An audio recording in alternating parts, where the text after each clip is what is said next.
মহাসড়ক জুড়ে বিচালির স্তূপ, চলছে মাড়াইয়ের কাজ। প্রতি মৌসুমেই নীলফামারী গ্রামীণ সড়কে দেখা যায় এমন চিত্র। কৃষকরা জানান, জেলার ফসল শুকানোর তেমন কোনো অবকাঠামো না থাকায় মহাসড়কে ভিড় জমান তারা।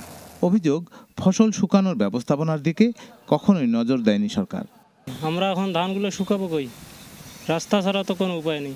ধানগুলো কি নষ্ট করে পড়বো? সব কিছুই বানাছে, কিন্তু কৃষকের জন্য কিছুই বানান না পায়।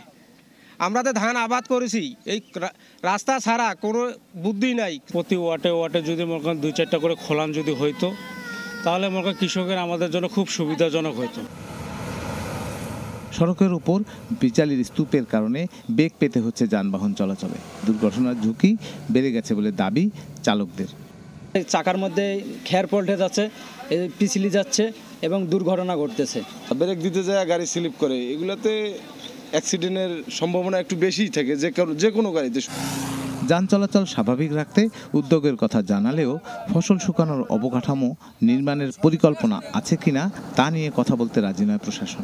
কৃষি বিভাগ অনুরোধ করেছি তারা যাতে এই চাষিদের মধ্যে এই সচেতনতা বৃদ্ধির কাজটি পরিচালনা করে, যাতে তারা এই ধান এবং খড় যানবাহন চলাচলের রাস্তায় না শুকায়। এতে দুর্ঘটনা কমবে এবং সাধারণ মানুষের যে চলাচল সেটা নির্বিঘ্ন হবে।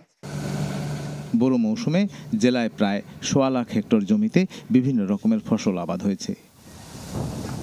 রায়হান সবুক্তগিন, চ্যানেল 24, নীলফামারী।